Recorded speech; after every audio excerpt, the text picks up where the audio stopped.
lento para la ira y grande en amor. No sostiene para siempre su querella, ni guarda rencor eternamente. No nos trata conforme a nuestro pecado, ni nos paga según nuestras maldades. Tan grande es su amor por los que le temen, como alto es el cielo sobre la tierra. Tan lejos de nosotros echó nuestras transgresiones, como lejos del oriente está el occidente. Tan compasivo es el Señor con los que le temen, como lo es un padre con sus hijos. Él conoce nuestra condición, sabe que somos de barro. El hombre es como la hierba, sus días florecen como la flor del campo, sacudida por el viento. Desaparece sin dejar rastro alguno. Pero el amor del Señor es eterno y siempre está en los que le temen. Su justicia está en los hijos de sus hijos, con los que cumplen su pacto y se acuerdan de sus preceptos para ponerlos por obra. Vamos a orar, hermanos. Señor bendito, te damos gracias porque tú nos permites estar aquí un día más, Señor. Gracias por esta iglesia, gracias por cada hermano que viene y se reúne, Señor. Gracias también por aquellos que ven el culto en internet, Señor. Te pido, Padre, que abras nuestra mente y nuestro corazón, tanto los que estamos aquí presencialmente como los que están por internet. Dios, tú abre todo lo que tengamos que abrir para escuchar lo que tú tienes que decirnos, para entenderlo y llevarlo a la práctica, Señor. Ponemos en tus manos este culto. Sé tú quien habla a través de nosotros. Te ponemos en tus manos al pastor, Señor, que seas tú quien ocupe su voz, Padre, para hablarnos a cada uno de nosotros, conforme a tu voluntad. En el nombre bendito de Jesús. Amén. Alabanza, hermano.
vamos a seguir cantando este canto que se llama Solo Cristo, porque sabemos que en solo Cristo hay salvación, que en solo Él podemos confiar. Hay tanta incertidumbre en este mundo y solamente Él tiene palabras de verdad y de vida eterna. Así que cantémosle a nuestro Dios pensando en ello, pensando que,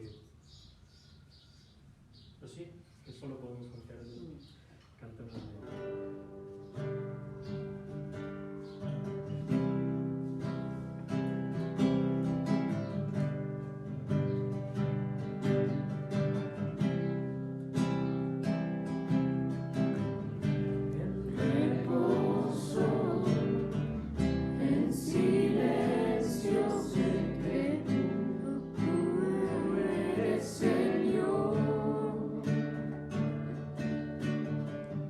Al estar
tomar nuestro lugar.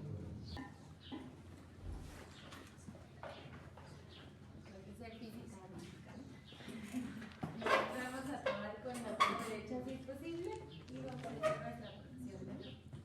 La palabra de Dios contenida en este libro es la verdad que acepto creer, es la enseñanza que me comprometo a seguir y es la esperanza que me atrevo a confesar. Nadie impide recibirla, nadie evitará que la haga parte de mi vida y por ningún motivo dejaré de proclamarla. Estoy aquí para leerla, oírla y vivirla diariamente. Amén.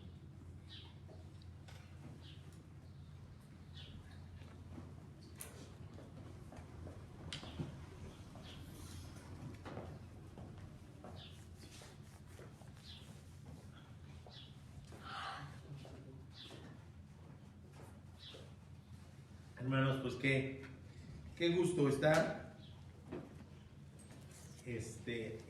reunidos juntos, alabando, adorando, preciosas alabanzas nos llegan, nos emocionan y se vale tirar una lagrimita por ahí, ¿verdad? Después de esta emoción tan preciosa, tan hermosa que sentimos. Mis hermanos, saludémonos los unos a los otros. Bendiciones por el gusto, por el placer de estar aquí juntos, reunidos, alabando, adorando a nuestro Señor. Estamos terminando haciendo el cierre o el precierre. No sé si se acuerdan ustedes de un programa que se llamaba No Empujen hace muchísimos años, que era el final y luego el final y luego ahora sí el final y el final. Bueno, estamos en el final, que todavía no es el final, de la serie de sermones sobre los 10 mandamientos. Fíjense qué hermoso que hemos analizado, estudiado, pensado, reflexionado, analizado estos 10 mandamientos, que son mandamientos, bien nos lo compartía Dani, de paz y de amor. Así que estamos en el precierre y esto se llama el culto, la renovación del pacto de paz y de amor uno. Y les pregunto, mis hermanos, ¿conocen la parábola del hermano envidioso? La parábola del hermano envidioso, seguro que sí la conocen. O la parábola del padre amoroso. La conocemos como la del hijo pródigo, sí, es la misma, pero el hermano envidioso, ahí estaba el hermano, siendo envidia, ¿por qué le van a matar el zorrote? Si es el que se fue, es el malo, ¿verdad? Así que leámosla, no sé, la puedes pasar, Héctor. Lucas 15, del 11 al 32, dice: también un hombre tenía 2 hijos, el menor de ellos dijo a su padre, fíjense qué interesante, el menor de ellos, es decir, si ustedes recuerdan, era el primogénito el que se llevaba todo, ¿verdad? Era el primogénito el que deseaba la bendición del padre, así que es el menor de ellos. El primogénito estaba ahí bien guardadito, pero el menor de ellos, quizás sintiendo también envidia, quizás codicia, porque él no era el primogénito ni el heredero de todo, le dijo a su padre: padre, dame la parte de los bienes que me corresponden, y les repartió los bienes. No muchos días después, juntándolo todo, el hijo menor se fue lejos a una provincia apartada y ahí desperdició sus bienes viviendo perdidamente. Y cuando todo lo hubo malgastado, vino un gran hambre en aquella provincia y comenzó a faltarle. Y fue y se arrimó a uno de los ciudadanos de aquella tierra, el cual envió a su hacienda para que apacentase cerdos. Quiere decir que no eran el pueblo querido. Se había ido lo suficientemente lejos para estar en un pueblo ajeno, distinto a aquellos que sí consumían cerdos, y no para qué tenerlos, ¿verdad? Y deseaba llenar su vientre con las algarrobas que comían los cerdos, pero nadie le daba.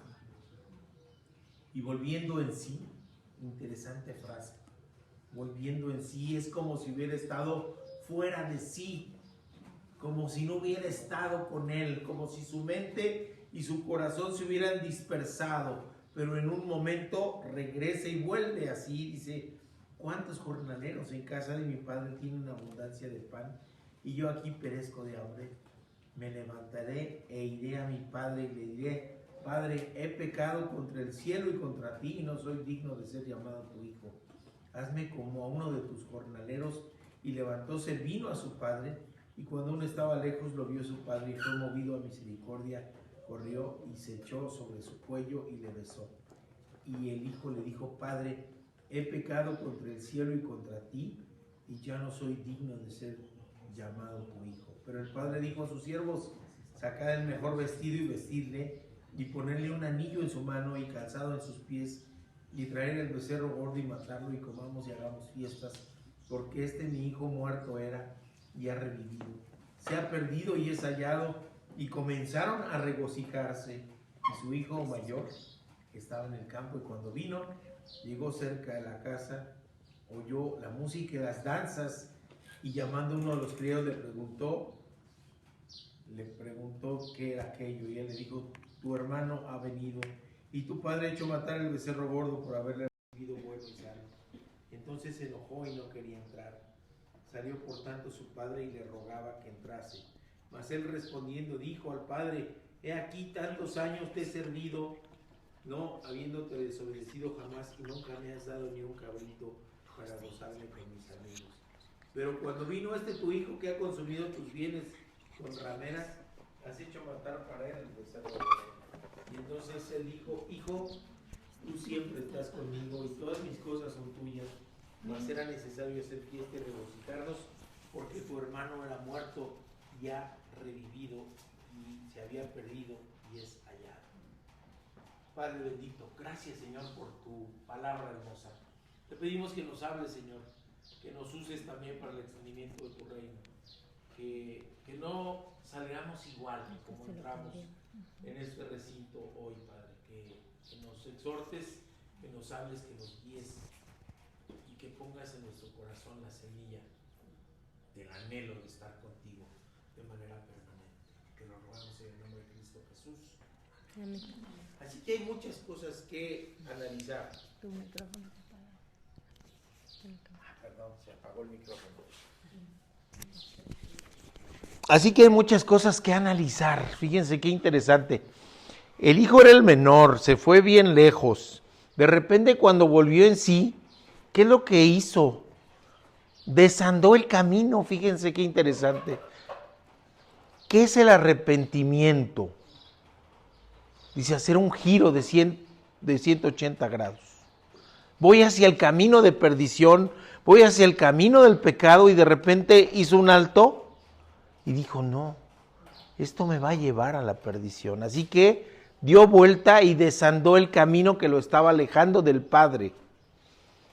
Se arrepintió y sintió dolor y sintió pesar, pero no se quedó con el sentimiento, no le ganó la vergüenza o no le ganó la inacción de decir: pues sí, me arrepiento, pero no regreso. Se humilló en su corazón para ir a pedir perdón. ¿Se dan cuenta cómo son una serie de acciones? Y llegó, ¿y cómo habrá llegado? Que pidieron quitarle la ropa que llevaba, ponerle calzado, ponerle un anillo. ¿Qué señal de qué? ¿De qué señala un anillo? De un pacto, de un nuevo pacto. Y fiesta en el cielo. Fiesta en el cielo. Y vemos la actuación del Padre. Es muy claro para nosotros que el Padre está representando a Dios y que se regocija en su corazón. Perdón por el antropomorfismo, porque no sabemos si Dios tiene corazón, ¿verdad? Lo más seguro es que no, sería un corazón del tamaño del universo. Pero hay regocijo, hay gozo, hay fiesta porque el perdido regresó. ¿Y qué hizo además este padre amoroso con aquel hijo que no se fue, pero que no quería entrar? Que estaba siendo consumido por la envidia y la codicia. ¿De qué? Si lo tenía todo. Del amor del Padre. Eso era lo que estaba codiciando en ese momento. el amor del Padre, estaba teniendo envidia de que el otro fuera recibido con tanto júbilo. ¿Y qué hizo el Padre? Dijo, ay, pues que haga su berrinche allá, si no quiere entrar, que no entre. No, ¿verdad? Salió por él. Se había alejado también. Había codicia en su corazón y se había alejado del Padre. Y salió por él. Así que así es nuestro maravilloso Dios. Y de eso se trata este cierre que está basado y fundamentado en Éxodo 34, del 1 al 10. Vamos a ir analizando poco a poco. Primera enseñanza, la renovación del pacto requiere acción y convicción. Así que de la misma manera que el hijo que se alejó del llamado hijo pródigo, ¿sí?, se alejó el pueblo de Dios. De esa misma manera, apenas estaba Moisés allá arriba, apenas estaba hablando con Dios y ellos se cansaron de esperar. Ellos no se preocuparon por Moisés, ellos dijeron, no sabemos qué hay. Aarón, vamos a hacer un borrego de oro para adorar. Acababan de estar ahí con él y se alejaron. Y dice Éxodo 34, del 1 al 4, que son los primeros que vamos a revisar. Y Jehová dijo a Moisés, alízate 2 tablas de piedra como las primeras, y escribiré sobre esas tablas las palabras que estaban en las tablas primeras que quebraste. Prepárate pues para mañana y sube de mañana al monte de Sinaí y preséntate ante mí sobre la cumbre del monte. Y no suba hombre contigo, ni perezca alguno de todo el monte, ni ovejas ni bueyes pascan delante del monte. Y Moisés alisó 2 tablas de piedra como las primeras, y se levantó de la mañana y subió al monte Sinaí, como le mandó Jehová, y llevó en su mano las 2 tablas de piedra. Así que el pueblo alejado, el pueblo infiel, el pueblo desesperado, el pueblo impaciente, se hizo su borregote su becerro, perdón, ya no era borrego. Perdón, es que hay venden barbacoa y se llama el borrego de oro. Por eso pensé en el borrego de oro, pero no, es el becerro de oro, ¿verdad? El becerro de oro. Fíjense cómo me resbalé así solito, ¿verdad? Solito me llevó a la barbacoa, pero no. Es el becerro de oro. El becerro de oro. Ok, pero fíjense qué cosa tan interesante, ¿no? ¿Qué hizo Moisés? Venía bajando, escucha la algarabía. La película de Charlton Heston de los 10 mandamientos, ahí parece que es una orgía, una fiesta pagana, y no, estaban adorando, estaban haciendo cánticos. ¿A quién? Al becerro, eso no fue lo malo. Sí, pero estaban desviando su fe, pero no fue una fiesta pagana con todos los pecados, fue el pecado de la idolatría. ¿Y qué hizo Moisés? Fue ira, y rompió las tablas que le había dado Dios. ¿Qué somos a veces nosotros como padres? Bien mala onda, de veras, porque somos padres humanos. Se le cae la leche al niño. ¿Y qué hacemos? ¡Ay, mira, fíjate! Ya tiraste otra vez. Ayer tiraste. Así somos. Eso hizo Dios con Moisés. Oye, rompiste las tablas, ¿no viste que yo te las di? No. ¿Qué hizo? Le dijo, Moisés, las tablas que tú rompiste, ahora necesito que trabajes para reponerlas. Sí, porque las primeras se las entregó Dios. Él las pulió y las escribió con su dedo, nos dice la palabra. Pero ahora le dice, Moisés, prepárate las tablas. Requiere acción. No lo regañó de mal plan y mala onda. Como decimos, córrele por el trapo que ya tiraste la leche otra vez. No. Ve y limpia, pues. Ya hiciste, pues ahora que te cueste trabajo reponerlo. Imaginemos cómo era pulir en esa época 2 piedras para dejarlas lisitas como tabla.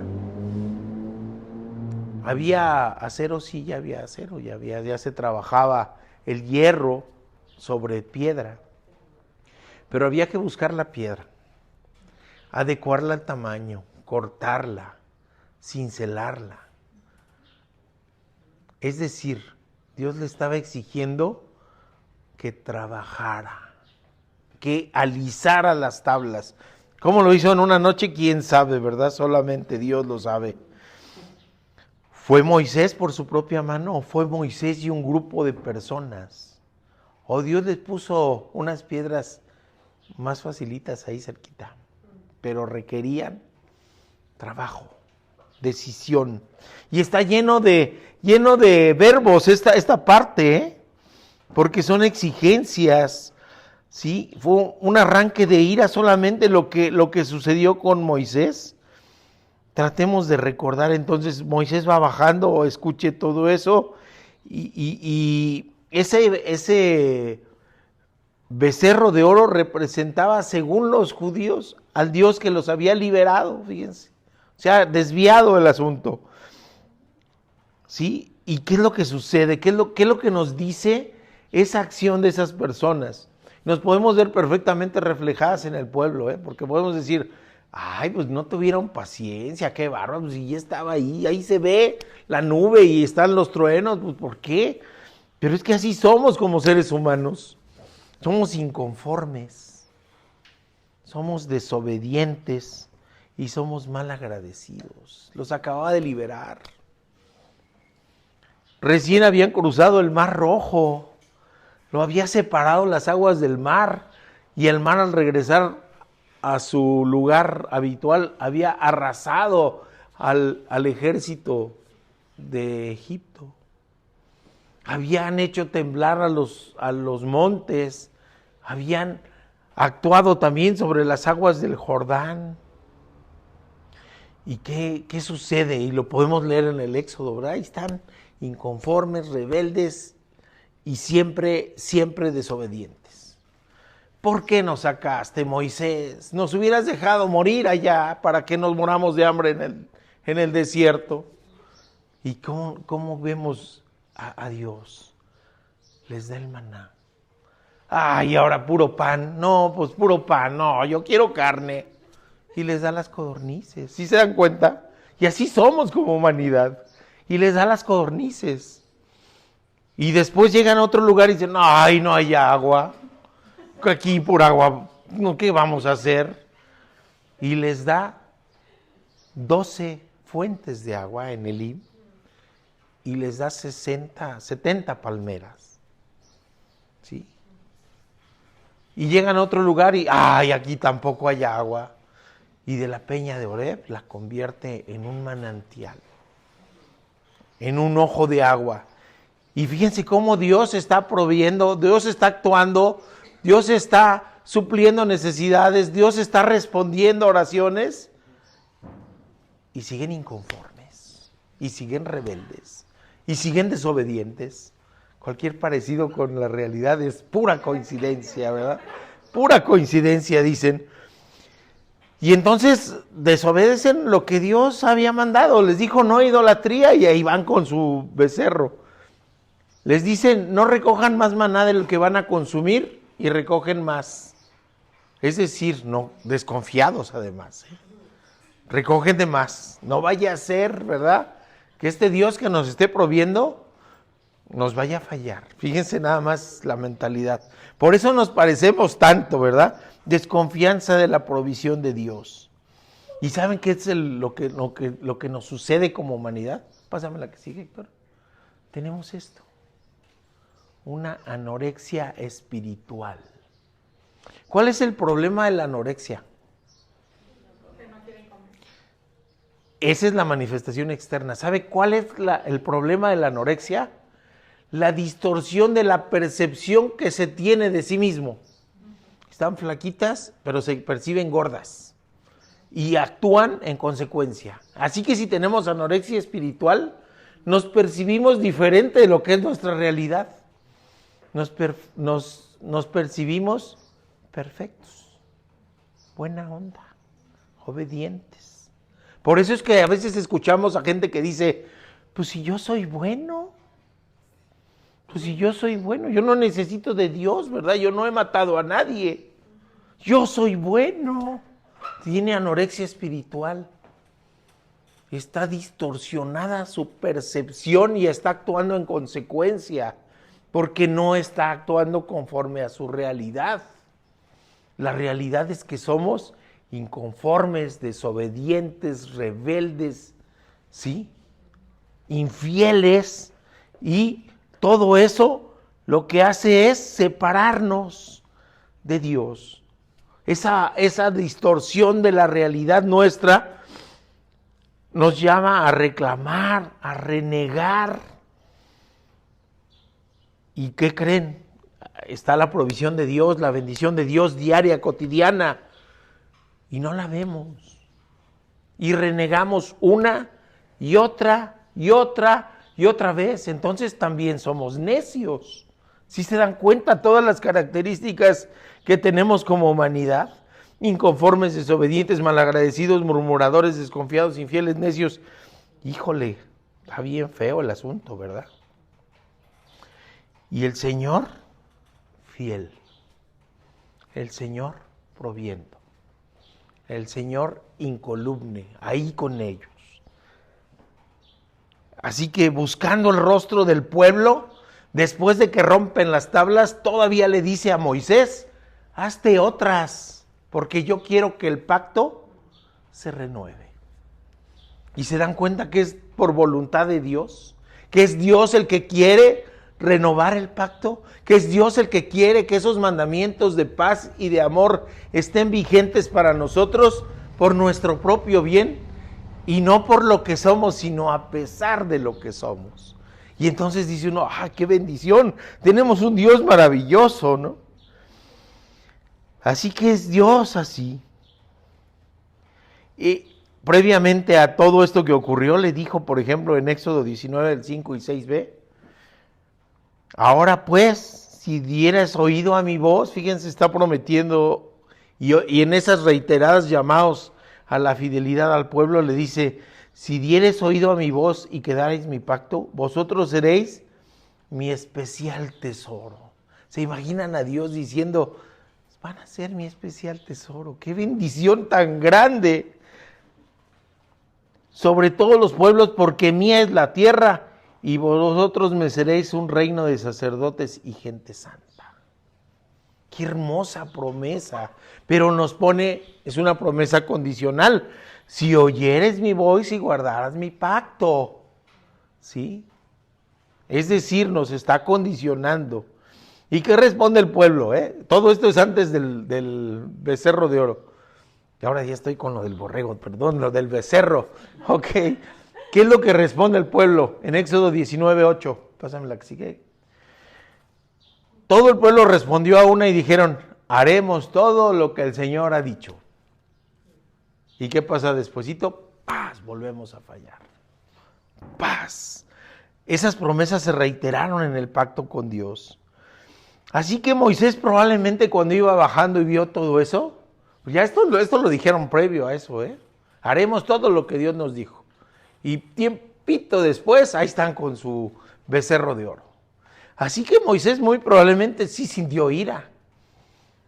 Sí sintió ira, pero a lo mejor no solamente fue ira. Probablemente también se sintió desilusionado. Probablemente también sintió vergüenza ante Dios. De ese pueblo infiel. Probablemente también sintió pesar de decir, híjole, después de todo lo que han visto, ahí están otra vez. Así que a lo mejor fue ir así lo que lo llevó a romper las tablas, pero también fue a lo mejor no, perdonando la expresión, no restregárselas al pueblo. De decir, miren, aquí está lo que dicen y ustedes están fallando, mejor las rompo. ¿Han oído que hay leyes que se aprueban y nunca entran en vigor porque no se publican en el diario oficial de la Federación? ¿Cuándo entran en vigor? Cuando se publican. Así que a lo mejor Moisés dijo, mejor rompo las tablas antes de que estas mismas tablas hagan que el pueblo se dé cuenta de su grandísimo pecado. Mejor las rompo antes de que ellos caigan en esa confrontación consigo mismo.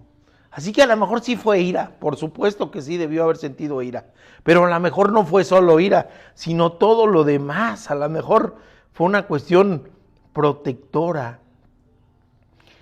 Así que es lo que veo Moisés. ¿Y qué es lo que vio Moisés en el capítulo 32? Entonces sí ya nos los narra, los versículos 15 al 19.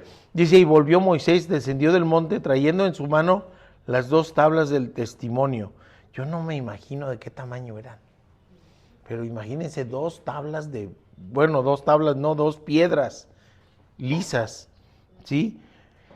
Escritas por ambos lados, de uno y de otro lado estaban escritas. Las tablas eran obra ¿de quién? De Dios, y la escritura era escritura de Dios grabada sobre las tablas. Cuando oyó Josué el clamor del pueblo que gritaba, dijo a Moisés, alarido de pelea hay en el campamento, y él respondió, no, es voz de alaridos de fuertes, ni voz de alaridos de débiles. Voz de cantar oigo yo. ¿Sí se dan cuenta?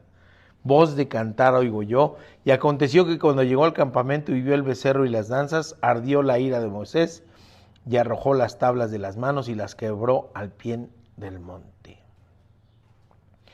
¿Y qué le dice también Aarón? Fíjense qué interesante, porque él va con su hermano y le dice, oye, ¿cómo es posible? ¿Cómo es posible? Y como siempre tenemos también esa tendencia los humanos de culpar al de junto, ¿verdad? Él dijo, pues a mí me dieron el oro, yo lo eché y salió el becerro. Nunca dijo que lo fundió con un molde, no, él dijo así. ¿Y qué dijo además Aarón? Fíjense, no se encienda la ira de mi señor. Tú conoces al pueblo, es propenso al mal. O sea que es cosa de él. Así es. ¿Y qué hizo? ¿Qué hizo Dios con Aarón? Lo bendijo después. ¿Sí? Otra vez el Dios perdonador. Otra vez el Dios de amor. Pero también Dios es perfectamente santo. Así que le dijo a Moisés, sois un pueblo de dura cervix, y si por un momento yo me presentara en medio de ti, te destruiría. Es decir, es santo, santo, santo, y no puede convivir con el pecado. Entonces necesitaba acción. ¿Qué hizo Moisés en ese momento? Por eso dicen que Moisés es un tipo de Cristo. ¿Qué hizo Moisés en ese momento? Dijo, pues, como quiera, ¿no? Pues, si quieres arrasarlos, pues arrásalo. Ya prometiste que vas a sacar un pueblo de mí. Pues estos ya que se vayan y borrón y cuenta nueva. ¿Sí lo han visto? Por ahí vi un meme interesante que tiene que ver en relación con el matrimonio y lo malo que somos, que dicen, a mí no me pidan consejos sobre matrimonios porque yo siempre me separo. O sea, ya. O sea, es decir, nos separamos y ya, se soluciona. Y no es cierto, ¿verdad? No es cierto, porque uno va con sus cargas. Pero sí, Moisés no. Moisés, ¿qué hizo? La acción que demandaba el Señor. Lo estaba probando. Por eso intercede Moisés. Es una intercesión. Moisés, que ha estado de cerca con el Dios Todopoderoso, que ha dialogado con Él, que le ha visto actuar, que sabe de su poder, pero también sabe de su justicia y de su misericordia. Así que Él lo que hace, intercede por el pueblo. ¿Y qué es lo que le dice? Una cosa preciosa, fíjense que lo podemos retomar porque es actual. Lo podemos retomar. ¿Qué le dice Moisés? Le hace una pregunta retórica al Señor. O sea, es una pregunta que no necesita respuesta, pero escúchenla y léanla porque también está ahí en Éxodo 33, 16. Dice, ¿en qué se conocerá que he hallado gracia ante tus ojos, yo y tu pueblo?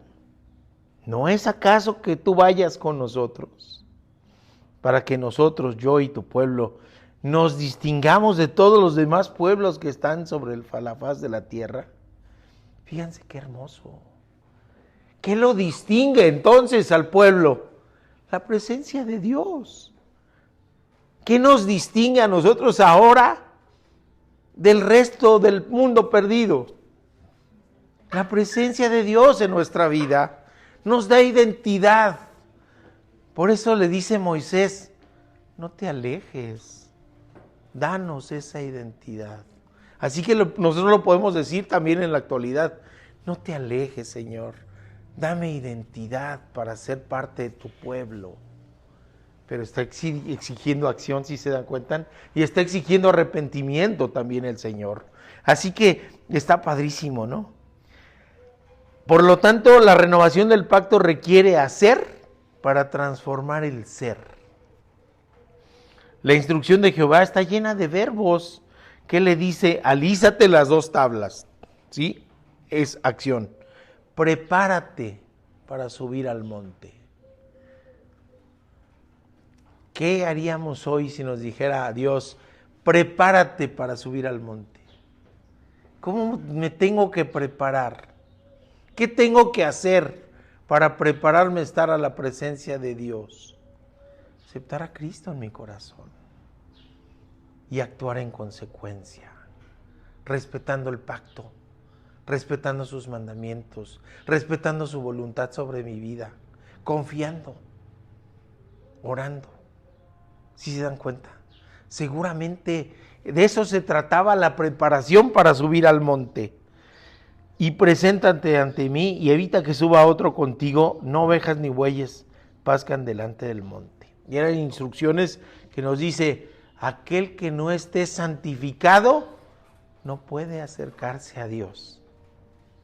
Así que iniciamos cuando tenemos nuestra conversión, nuestro camino de la santificación que se va a perfeccionar cuando podamos decir, solo me imagino, ¿sí me explico? Estar en su presencia. Mientras tanto somos obra inacabada. Yo lo decía la hermana Yani el martes, pero no lleguemos tan en obra negra, ¿verdad? Así que se levantó de mañana y le mandó a Jehová esas 2 tablas. Vamos a la siguiente enseñanza. En un pacto, mis hermanos, decíamos del anillo, ¿verdad? El anillo es una señal de pacto, el anillo es una señal infinita porque es redonda, no tiene principio ni fin. Pero necesitamos saber con quién vamos a hacer un pacto, ¿no? Así que nosotros ya vimos una parte del pacto. Infieles, inconformes, todo lo que ya hablamos de la humanidad. ¿Y cómo es la contraparte del pacto? Ese es hermosísimo, hermosísimo. Y déjenme decirles que en el versículo 5 de este capítulo 34, que ahorita vamos a checar, encontré versiones bien diferentes y bien distintas. Porque hablan unas versiones de que el que proclama el nombre de Dios es Moisés. Y otras versiones de que el que proclama su propio nombre es Jehová. Es el Dios Todopoderoso. Y como dicen que la Biblia se estudia, estudiando la misma Biblia y nos responde la misma Biblia, encontré, pero les voy a comentar algunas versiones del versículo 5. Por ahí si quieren revisar en sus Biblias las diferentes versiones, pero versículo 5 del capítulo 34 de Éxodo, varias versiones. Dice la versión Reina Valera 60. Jehová descendió en la nube y estuvo allí con él, proclamando el nombre de Jehová. Como que no me queda bien claro quién proclamó el nombre. Dice, estuvo allí con él, ¿verdad? La Biblia del Jubileo dice, y el Señor descendió en una nube y estuvo allí con él, proclamando el nombre de Yo Soy. Bueno, no sé. La Reina Valera 2015, entonces descendió el Señor en la nube y se presentó ahí a Moisés y invocó el nombre del Señor. Allí nos dice, es Moisés, ¿verdad? Invocó el nombre de Moisés, perdón. 34:5. La Biblia, la versión Palabra de Dios para Todos dice, entonces descendió el Señor en la nube y se presentó ahí Moisés y invocó el nombre del Señor. Nos da a entender que es Moisés. Reina Valera 1995. Descendió Jehová en la nube y permaneció allí junto a él y él proclamó el nombre de Jehová. Pero no dice quién, pero él está en minúscula, así que yo pienso que es Moisés.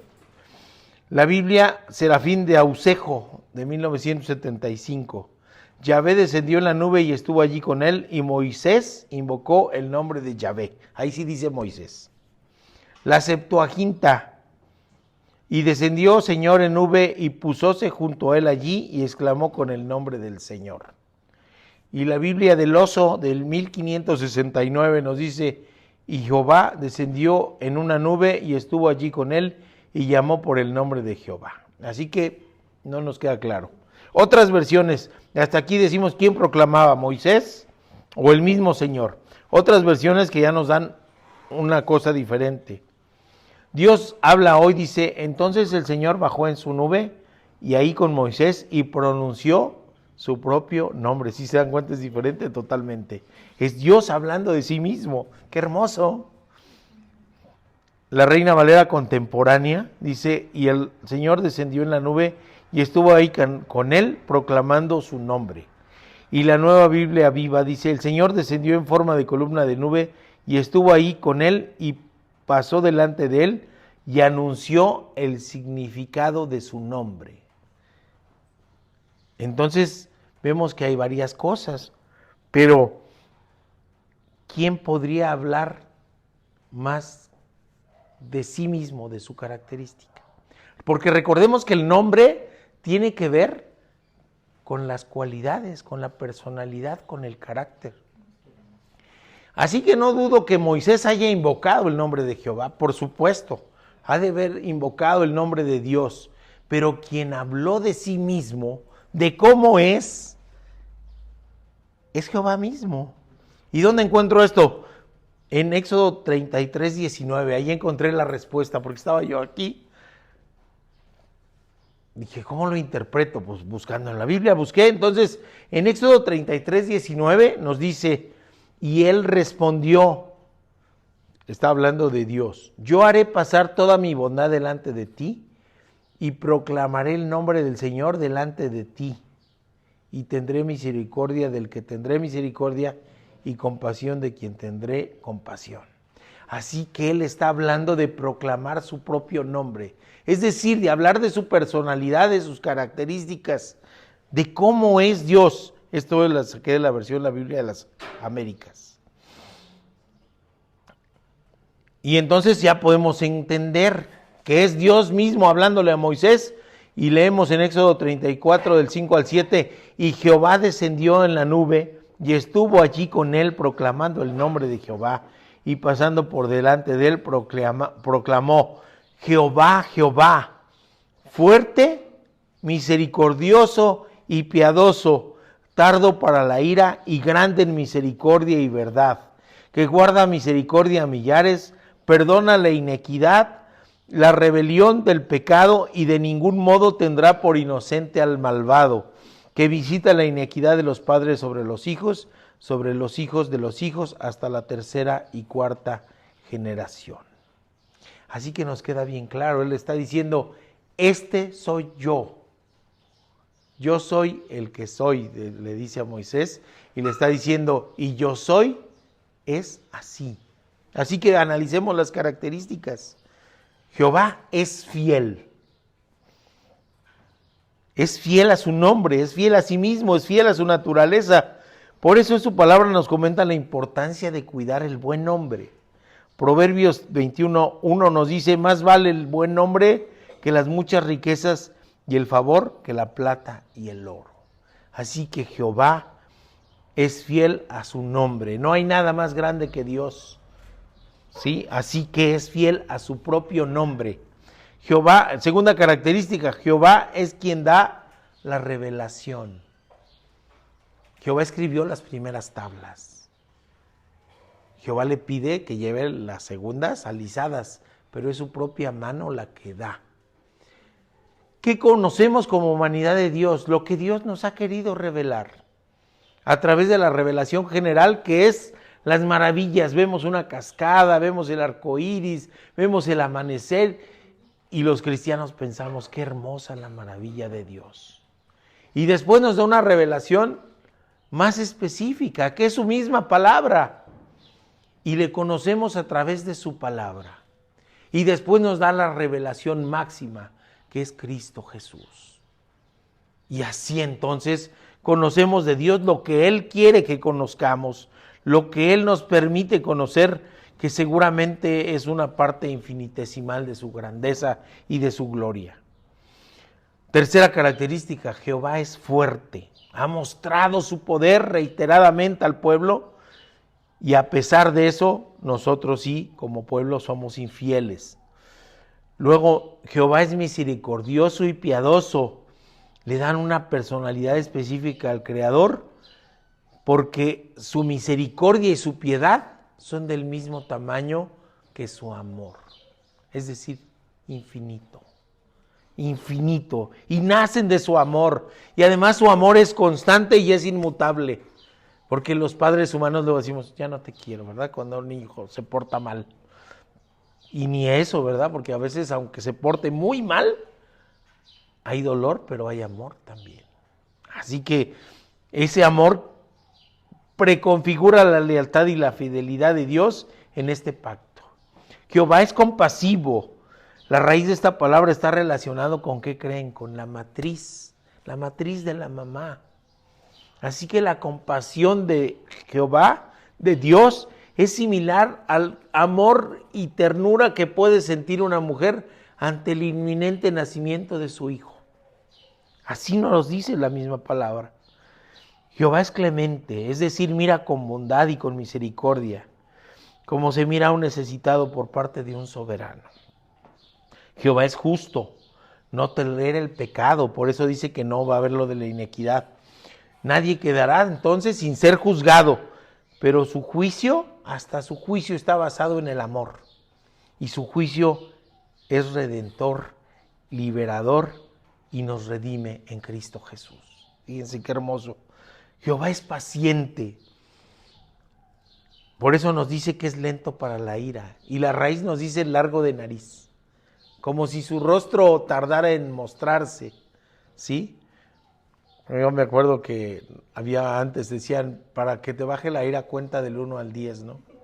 Y mi hermana les decía a mis sobrinos, 8, 9 y 10, se ahorraba los primeros 7. Se ahorraba los primeros 7, ¿no? 8, 9 y 10 para decir, ya se acabó la cuenta, ¿no? Pero no, es paciente. Por eso perdona reiteradamente. Porque quiere darnos tiempo para el arrepentimiento. En eso está basada la paciencia de Dios. Permite el actuar de su compasión y su misericordia. El 9, Jehová es la verdad. La verdad es de Dios. La verdad es Dios. Por ello Jesús es verdad y es vida. Por eso Jesús es verdad, vida y camino hacia el Padre. Y ese camino está marcado, ¿por qué? Por estos mandamientos de amor y de paz. Si se dan cuenta.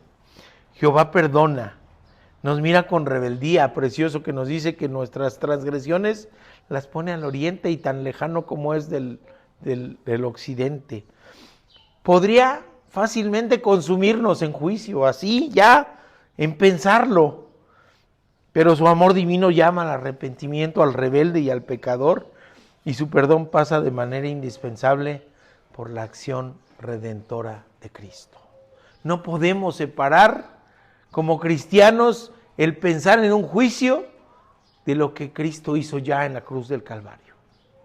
Nuestro abogado, nuestro redentor, quien nos redime, es juicio pegado con esta circunstancia. Mal para quien no tiene a Cristo en su corazón, porque es juicio sin perdón.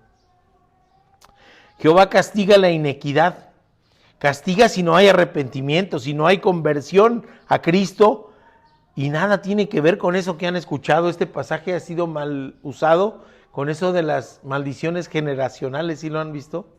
Pero hablábamos, es que conviven las diferentes generaciones. Aquí en mi familia, bendito Dios, están 3 generaciones, ¿verdad? El abuelo, la hija, las nietas. Y entonces costumbres de uno se pueden pegar al otro.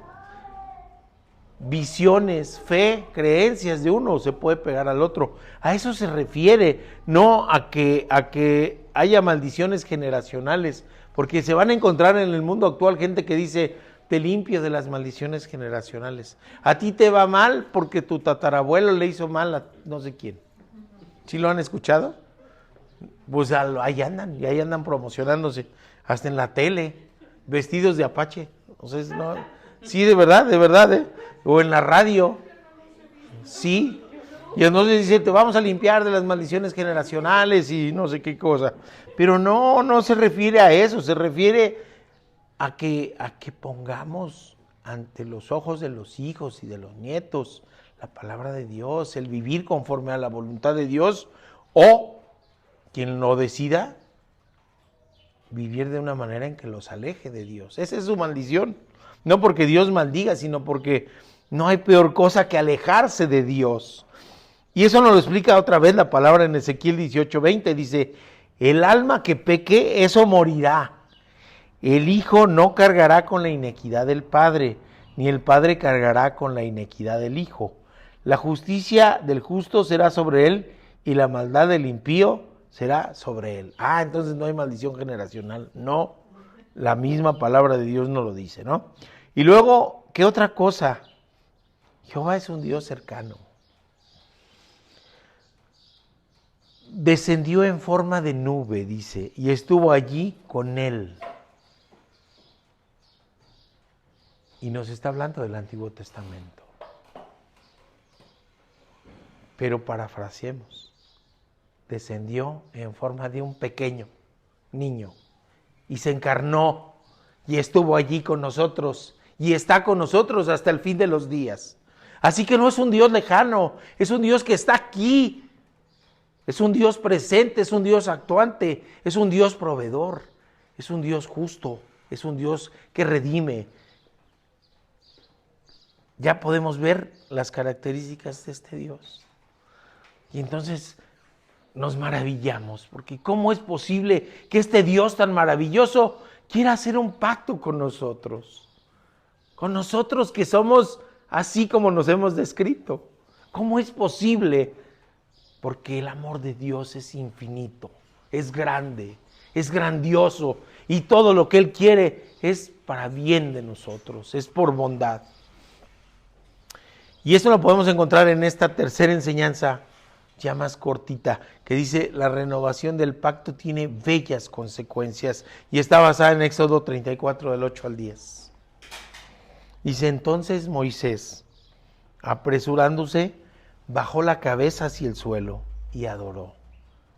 Y dijo, sí, ahora Señor, he hallado gracia en tus ojos, vaya ahora el Señor en medio de nosotros, porque es un pueblo de dura cerviz, y perdona nuestra inequidad y nuestro pecado, y tómanos por tu heredad.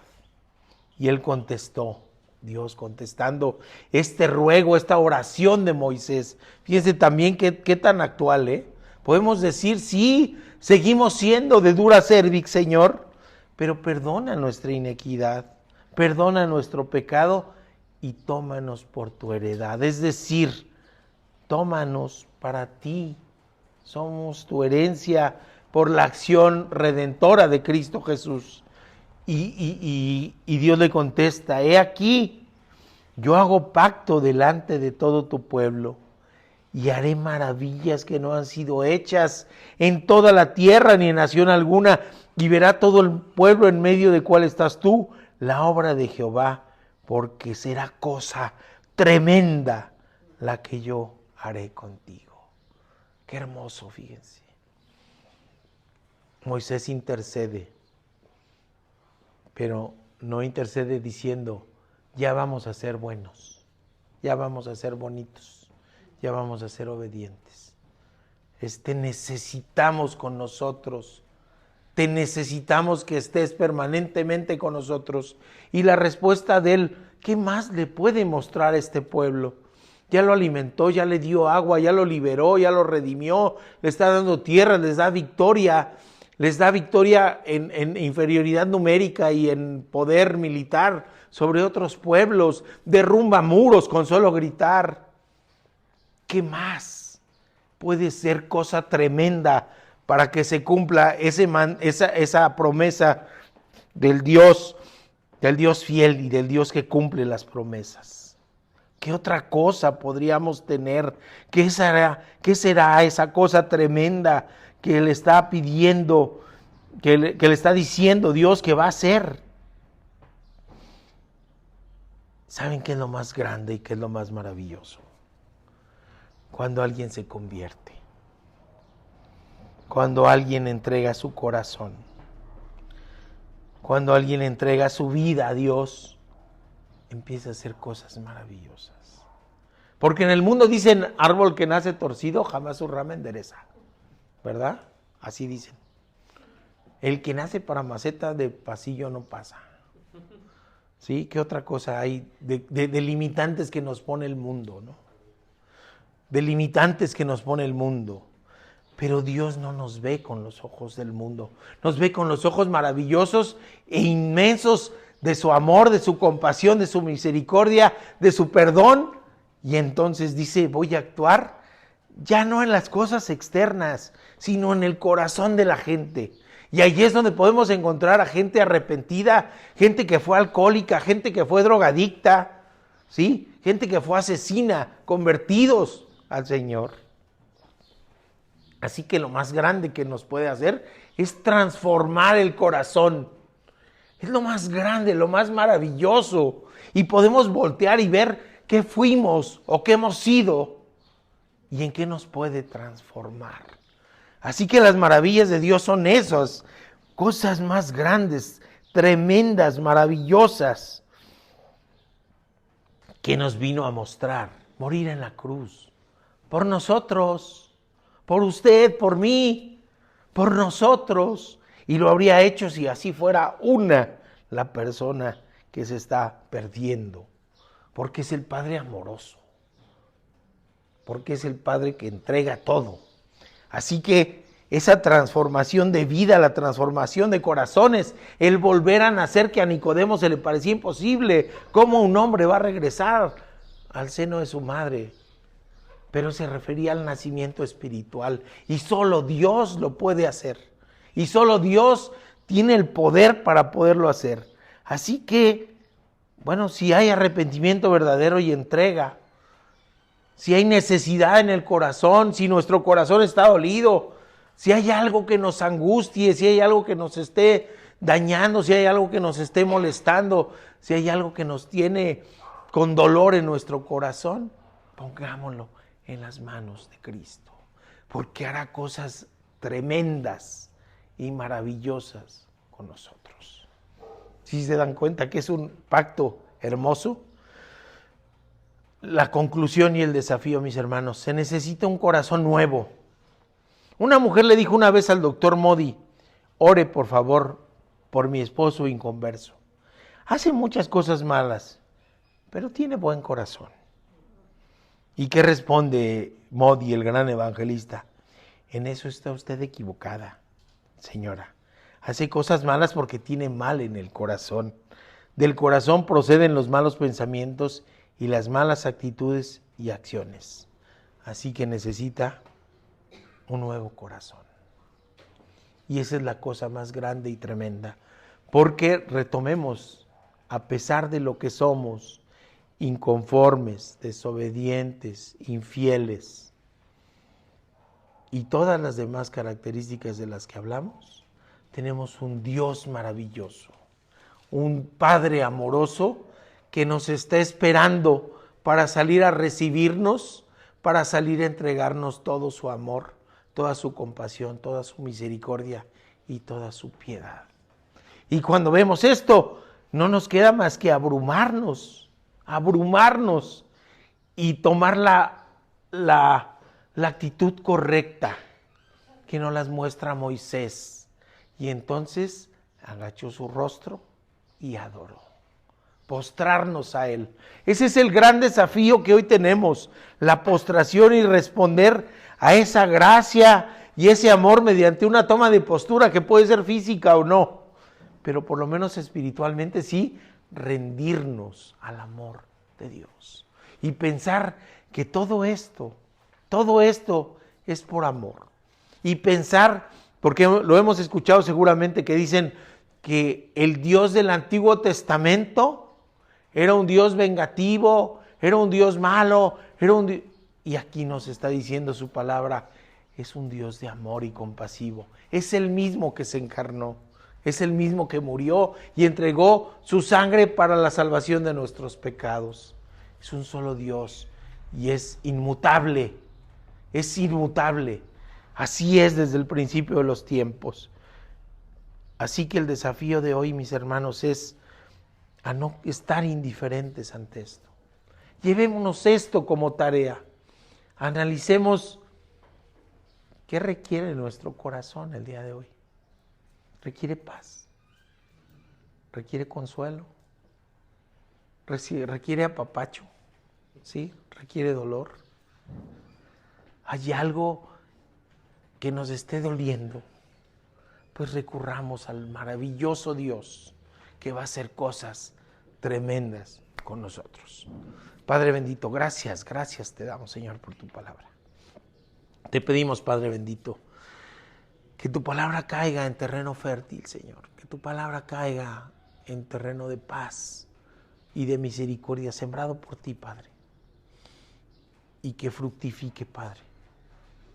Y que nos haga también, al momento de estar en tu presencia, también dar buenas cuentas, Padre.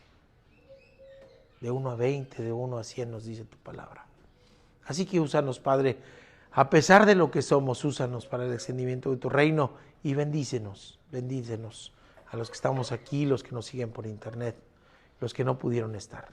Bendícenos, Padre, te lo rogamos en el nombre de Cristo Jesús. Amén. A decir nuestro texto lema, nuestro texto final, así que les invito a ponerse de pie